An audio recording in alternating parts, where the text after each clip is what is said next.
नमस्कार, मैं मुकेश कुमार मिश्रा। आप देख रहे हैं गोंडा जनता की आवाज़। आज इस समय हम खड़े हैं ग्राम सिधाओं में, जो एक आज्ञाराम पुरवा नाम से पुरवा है।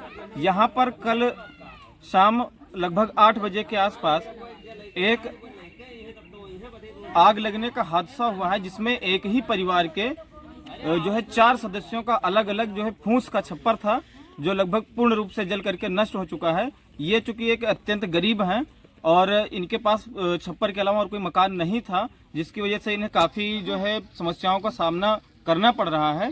और आग अच्छी तरीके से लगी, जिससे इनका कुछ ना बचने की वजह से यहाँ के आसपास के ग्रामीणों ने इनकी काफ़ी मदद की है। और चूंकि रात में ठंड का मौसम था, तो उसमें इन परिवार का क्या हाल रहा होगा, कैसे उन्होंने अपनी रात बिताई, तो आप देख सकते हैं। ये वही स्थान है जहां पर आग पूरा लगी है। यहाँ पर फूस का एक छप्पर हुआ करता था, और छप्पर में देखिए इन्होंने खाने के लिए कुछ सब्जियां आदि को भी एकत्रित किया था, जो एकदम से जल करके समाप्त हो चुका है। बगल में आप देख सकते हैं इनका और भी जो सामान था, यानी कि इन लोगों के कहने के मुताबिक इनके घर पर कोई भी ऐसी चीज नहीं बची है जिसको ये उपयोग कर सकें। यहाँ तक कि इनके घर के जो महत्वपूर्ण कागजात थे, वो भी पूर्ण रूप से जल करके नष्ट हो चुके हैं। हम कैमरामैन से कहना चाहेंगे कि आकर के दिखाएं। ये जो इनका जो है बॉक्स रखा हुआ है, बॉक्स में इनके कपड़े भी थे। ये कपड़े भी पूर्ण रूप से जल चुके हैं, यानी इनको पहनने के लिए इनके पास वर्तमान समय में इनके वही कपड़े बचे हैं जो इनके शरीर पर थे। बाकी अतिरिक्त इनके पास ना तो कपड़े बचे हैं, न जो है न लेटने के लिए और जो है बिस्तर बचा हुआ है, न कोई चारपाई बची हुई है। ये देख सकते हैं आप, ये सोलर है, सोलर सेट पूरा इनका जो नष्ट हो चुका है जल करके। साथ में इनका जो कुछ भी और जो है घर पे आवश्यक सामग्री रही होगी, पंखे थे, सब कुछ एकदम से जल करके नष्ट हो चुका है। और इसके विषय में और हम विधिवत जानकारी प्राप्त करते हैं यहाँ के स्थानीय लोगों से।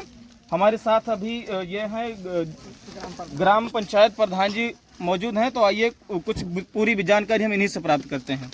स्वागत है आपका। मैं श्रीधर शुक्ला, ग्राम पंचायत प्रधान प्रतिनिधि। कल शाम को 8 बजे के आसपास यहाँ किसी कारणवश किसी को पता भी नहीं लगा कैसे आग लग गई। इनके भगवान सिंह हैं, इनके 4 बच्चे हैं, 2 बच्चे इनके साथ रहते हैं, 2 बच्चे बंटवारा करके अलग रह रहे हैं जी। सबका अपना अपना अलग गृहस्थी थी जी। किसी मकान छप्पर का फूस का मकान टटिया भी था, कहीं दीवार भी इनके पास नहीं थी। उसी के अंदर इनका अनाज, कपड़ा लत्ता, कागज तक सब कुछ इनका था, सारा कुछ जल गया जी। जब तक गांव वाले इकट्ठा होकर आग को बुझाए तब तक कुछ बचा नहीं। तो ये आग लगभग कितने बजे लगी थी? लगभग 8 बजे के आसपास। 8 बजे लगी थी। आग लगने की सूचना आप सबको कैसे पता चली? आग लगी तो सब बाहर बैठ के, उधर कुछ लोग घर की औरतें थी बाहर बैठी हुई थी। जब आग की लपट उठी अंदर से तेज, तब इन लोगों को पता लगा तो शोरगुल हुआ तो हल्ला मचा, तब गांव के लोग और दौड़े।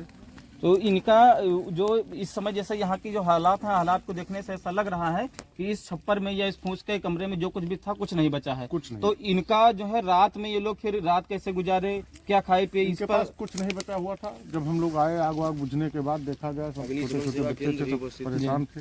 तो अनाज भी जल गया, खाने पीने को भी कुछ नहीं बचा, बिस्तर भी जल गया सारा।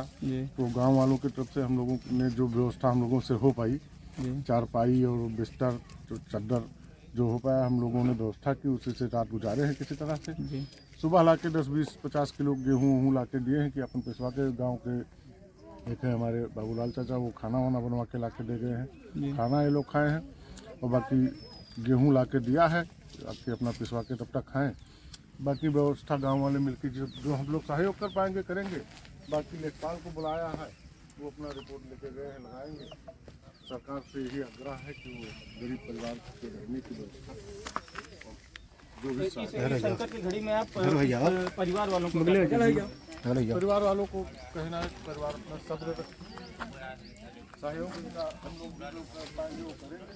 बाकी सरकार से भी मांग की जाएगी। और आइए, परिवार के सदस्य में से एक माताजी हमारे पास हैं, तो मैं इनसे बात करेंगे कि इनका जो है जब घर जला तो इन पर कैसे बीती। घर जब आज जल रहा था तब आप कहाँ थे? घर जला साहब, हम नहीं जान पाए लेके अपन जो है जब आपका घर जल रहा था उस समय आपके परिवार के और कोई सदस्य आपके पास मौजूद थे या सब लोग अपने काम पर थे? काम पर थे। तो इस जो है घर जल गया, ऐसा लग रहा है कि यहाँ पर कुछ बचा नहीं है। तो आप लोगों ने फिर शाम को क्या खाया पिया? कुछ नहीं साहब, गाँव लोग सहारा की। रहने की क्या व्यवस्था थी रात में? कुछ भी नहीं था। कुछ भी। यानी कि आप सब ऐसे ही इतनी ठंड में बाहर पेड़ के नीचे रहे। पेड़ के नीचे। तो क्या उसमें उसके साथ साथ कुछ आपके पैसे भी और अन्य कोई आवश्यक चीजें भी थी? खर्चा पानी साहब लेके बड़ी इच्छा दे रहा, सब जल चुका। यानी कि लड़की की शादी आप करना चाहते थे, परीक्षा के लिए पैसा इकट्ठा किया था, वो भी उसमें जलकर नष्ट हो गया। लगभग कितने रुपए रहे होंगे आपके? 30-25 हजार।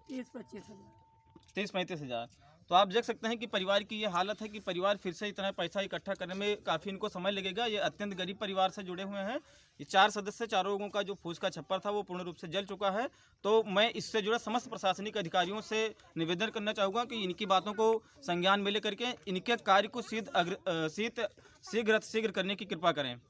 आप देखते रहिए गोंडा जनता की आवाज़। जय हिंद।